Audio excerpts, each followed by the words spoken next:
Well, hello again, everybody. Back talking some high school football, week 2 of the high school football season.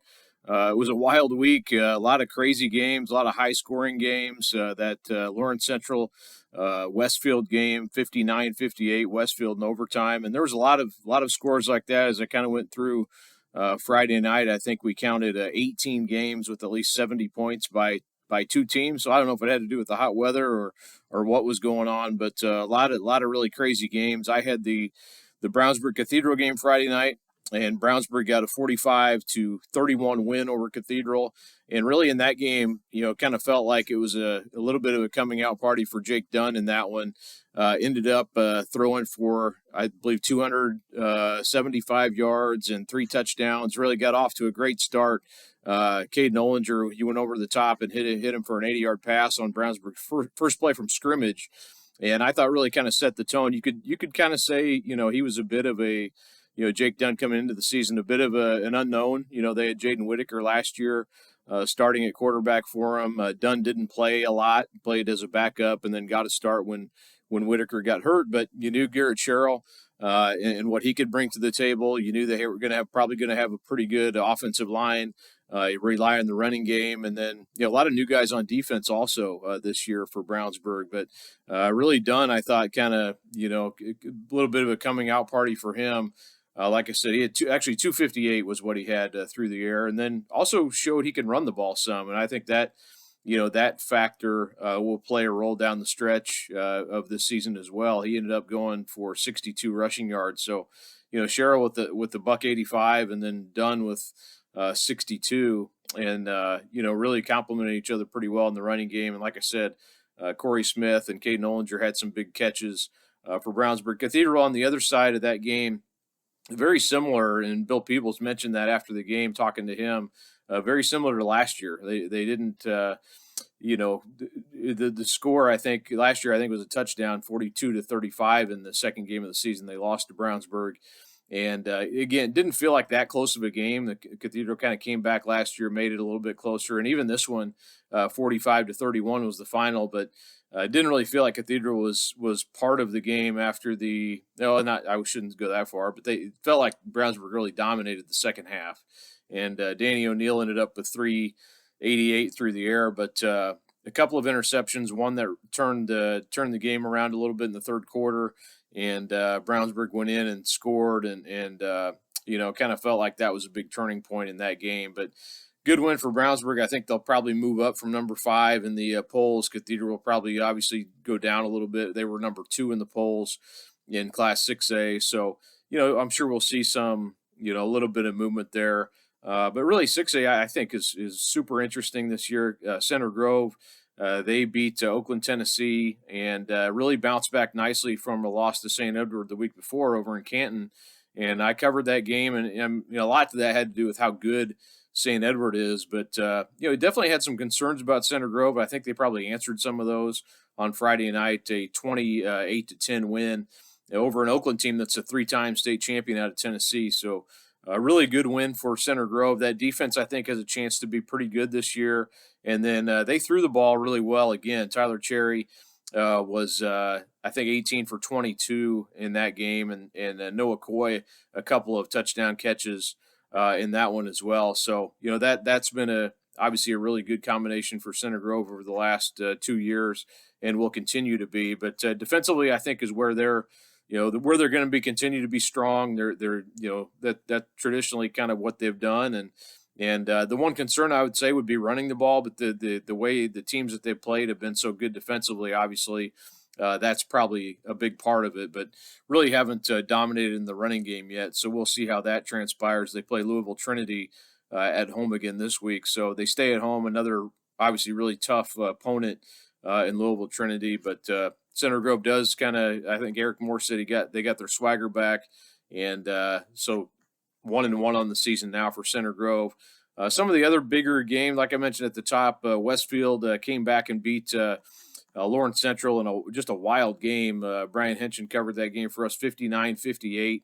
And I know Will Patterson, they're just hoping to get over the hump this year at Lawrence Central, and so you can't really call it a moral victory or anything, but it does make you they're obviously going to be really good offensively. Bryson Luter had a huge day throwing the ball and running the ball for Lawrence Central, but they couldn't quite get it done. Westfield comes down, scores, goes for two, and Kendall Garnett takes it into the end zone for the 2-point conversion and wins the game for Westfield. Westfield will play Zionsville this week, so Westfield a couple early good wins over New Pal and Lawrence Central, and now they go into conference play. And should mention too, Brownsburg's upcoming opponent is Franklin Central. So mentioned Brownsburg earlier. They'll play Franklin Central, who's coming off a 20-6 win over Ron Colley. So I had a chance to see them a couple weeks ago in the scrimmage against Cathedral, and really good skill position players. Braylon Gillard had a 99-yard touchdown run, and their defense is very solid as well. Ron Colley only scored on an interception return. They didn't score an offensive touchdown in that game. So, I think that Franklin Central team is going to be worth watching. They've got several, like I said, skill position guys. They've got some really good players on the defensive side as well, Hudari Hines. And so I think they're going to be a tough matchup for Brownsburg next week, and or this week, that is, in the home opener for Brownsburg. But really curious how they match up front. I think that's kind of the question Jason West even had, talking about his team a little bit, how they're going to match up on the lines and that, and then. Tutterow, their quarterback, I think is one of the better quarterbacks in the area. So they're going to have to put up some points, I think, on a Brownsburg team that's probably going to be pretty confident going into this one. So that'll be one of the matchups to watch, I think, this week. And we'll have all the games covered, when we do our video coming up this week, and obviously in the Indy Star. But yeah, some of the other interesting games. I thought Decatur Central, wrote about them in our What We Learned for the Week. Decatur Central 43-42 over New Pal. That's a huge win for the Hawks, who have really been kind of a cardiac comeback team these first 2 weeks. They beat Columbus North 18-14 last week in the opener, had a couple touchdowns in the last 2.5 minutes, and then again come back to beat New Pal late. Bo Polston had the touchdown run, a 7-yard touchdown run to win that game with, I think, 43 seconds left or something like that. And another big win for Decatur Central, which they have a huge game too this week against Whiteland. That's a mid-state conference game that'll really be interesting this week. But wrote a little bit about this in the Monday column. But Bo Polston had a kind of a scary situation in June, and lost about almost 20 pounds. He was in the hospital for a little while. They got things figured out, and he's better. You can read a little bit more about that in the Star, but kind of a cool story that he's come back like he has. And I think a Decatur team that's really hungry after last year, where they were 4-7, kind of unusual for them. What they've been under Kyle Enright have kind of slipped back for a year, and now trying to get back, and that'll be a big game against a Whiteland team that's coming off a loss to Kokomo on Friday night. So that will be interesting to see. The winner of that game might kind of take a little bit of the lead in the mid-state conference race. So some of the other top teams, Ben Davis #1 in the state in 6A, they beat Avon no problem there, 42-14, and they have two more weeks. They'll play IMG Academy, which who knows what to expect. That'll be a very tough game for Ben Davis. So we may not know. Ben Davis plays Pike this week. You would expect them to win that, and then IMG. We may not know, fully about Ben Davis till a little bit later in the season, just because they don't play kind of those normal tougher opponents till later. So it's just kind of a different type of schedule. But their win over Cincinnati Moeller obviously put them in the front in 6A, and rightly so. That Moeller program was very good. They won last week 49-28. So some of the other games, Brebeuf Jesuit beat Tri-West 34-17. Special teams, they're in our Players to Week. They were all over that win for Brebeuf on Friday. Good win over a very solid Tri-West team. Carmel got beat, played a really good CBC team out of St. Louis, the defending champs out of Missouri, 55-28. Very explosive team. So kind of like, again, similar to Center Grove, Carmel playing some out-of-state teams. So we may not have a full read on that Carmel team till a little bit later. Pike again, or I'm sorry, Fishers beat Pike 40-0. So Fishers has not given up a point yet this season. So we'll find out more about them here in the coming weeks. But back-to-back shutouts over North Central and Pike to start the season for Fishers. So Greenwood putting up a lot of points, 42-28. They win again. Greenwood 2-0 for the first time in I believe it's 4 years. I had that in the Monday column too. HSE beat North Central 35-7, and Lawrence North over Fort Wayne Northside 35-13. So some of the, those some of the bigger games. Mooresville beat Danville 28-12. Hogan Denny had a big game on the ground at quarterback for Mooresville. Mount Vernon had a nice win, 41-38. They came back. Luke Ertl had another big game for Mount Vernon. They came back and beat Franklin. And Noblesville, again, 42-0 beat over a Homestead team that took Carmel to a 14-7 game last week. So, Noblesville, again, starts 2-0, and now we'll see how they do in conference play. But really good start for the Millers, who obviously run the ball really well and continue to do so. That's an impressive score there. Plainfield, good comeback win over Harrison as well, 15-14. They've kind of been a pain in Harrison's side the last year plus. Beat them twice last year, including the sectional. So another good win. The Quakers 2-0 under new coach Tyler Bless. And, that's I think most of the bigger games. Zionsville beat Lebanon 31-3. They play Westfield this week, so that'll be a tough matchup for Zionsville, which is off to a 2-0 start. Western Boone beat Western 21-13. Triton Central over Newcastle. Triton Central plays Lutheran this week, and what will really be a great matchup in one of the smaller class games. So that will be a big one. Cecina beat Speedway 37-26.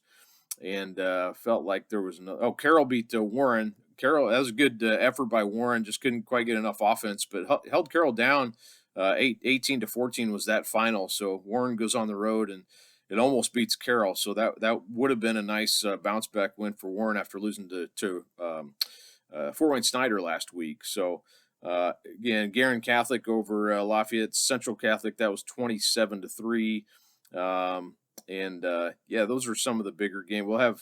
We'll try to do this weekly, talk a little bit about some of the bigger games and, kind of look ahead to what's to come. But, week 3, there are some, pretty big games coming up this week. Like I mentioned, the Brownsburg-Franklin Central game, that could be interesting, I think. Again, Franklin Central very much, sort of in that mode of looking ahead to, bigger games and trying to kind of get over the hump this year under Jason West, where they have not quite been able to do that. Sort of similarly to Noblesville, that had some good out of conference wins, just haven't quite been able to get over the hump and in the conference. So we'll find out a little bit more about them, about the Flashes this week. The Battle for Lawrence is this week as well. That'll be at Lucas Oil Stadium. Lawrence Central, Lawrence North going head to head, and Lawrence North 2-0 now. And Lawrence Central 1-1, but coming off that, like I said, that tough loss to Westfield on Friday night, a game they probably feel like they could have had. Decatur and Whiteland, of course, that I mentioned that the mid-state battle there. Shelbyville's 2-0. They beat Rushville 26-14. So Shelbyville hosts Delta. So Shelbyville, a couple wins for the first time in quite a while. Carmel, they host Detroit King, so they continue with their out-of-state slate as it is. And there's some Fishers and Noblesville. That's what I was looking. Fishers 2-0. Like I said, they haven't given up a point. Noblesville 2-0 as well, and a Noblesville team that would really gain some momentum if they could beat a team like Fishers. And that conference is going to be a lot of fun to watch, I think, this year. A lot of teams that are a lot of really good teams, including Hamilton Southeastern, who you'd probably consider them a bit of a favorite, I would say, at this point. But a lot of really good teams right behind them, I would say, and not by a large margin. Garin Catholic plays Heritage Christian. Both those teams are 2-0. Heritage shut out Shenandoah 19-0, and Garin beat LCC 27-3. So two very good defensive teams. I'll have a story actually on Garin Catholic's sort of an off-the-field story a little bit coming up this week as well on their program. Roncalli Chittard, that's always a good one. That's coming up this week. Roncalli coming off that loss to Franklin Central. Chittard handled Tech relatively easy last week. Not relatively, very easily. Yeah, so or I'm sorry, Hamilton Heights 2-0, off to a good start. They'll play LCC on Friday, host them. Like I mentioned, LNLC. Some other really good games as well on the schedule. Louisville Trinity and Center Grove. Like I mentioned earlier, that'll be a big one. Again, that's at home for Center Grove. They play 4 in a row at home. This is the second of that 4 game slate. Mount Vernon Greenfield Central. That's another really big one. Greenfield Central is 2-0. Haven't played a great schedule at this point. And like I said, Mount Vernon is 1-1 after that Franklin victory. So that could be a wild one. Both those teams have shown they can put up some points so far this season. So that'll be an interesting game. Warren tries to get their first win. They played North Central. Both those teams are 2-0 right now, but I think Warren's probably a better team than the record shows at this point. I think especially on that defensive side, their defensive line is very good. Damian Shanklin in that group. Penn is playing Cathedral. I believe that game will beat Arlington on Friday night. Penn is 2-0 in traditional power. Plainfield and Mooresville, again, another good mid-state conference matchup. So, yeah, that's probably the basically the gist of what's coming for week 2. We'll have, like I said, a lot of coverage at IndyStar.com throughout the week, and obviously on Friday nights, and then we've been doing a weekly show with picks, predictions, so make sure to check that out, and obviously all of our coverage, predictions, and features, and everything else. Triton Central Lutheran, again, that'll be a big game coming up Friday night, and probably could decide the conference, and probably even for Triton Central, maybe even a bigger game, just to kind of, Lutheran's been the one team they have had some trouble with, and not the one team, but Lutheran's given trouble to everybody. So that'll be a really good game. Think highly of both those teams this year, and I think that'll be a great matchup. But again, thanks for popping on, and we'll try to do this weekly, whether it's Sunday nights or another night during the week. But stay tuned. I have a lot more coverage at IndyStar.com, but appreciate you joining us.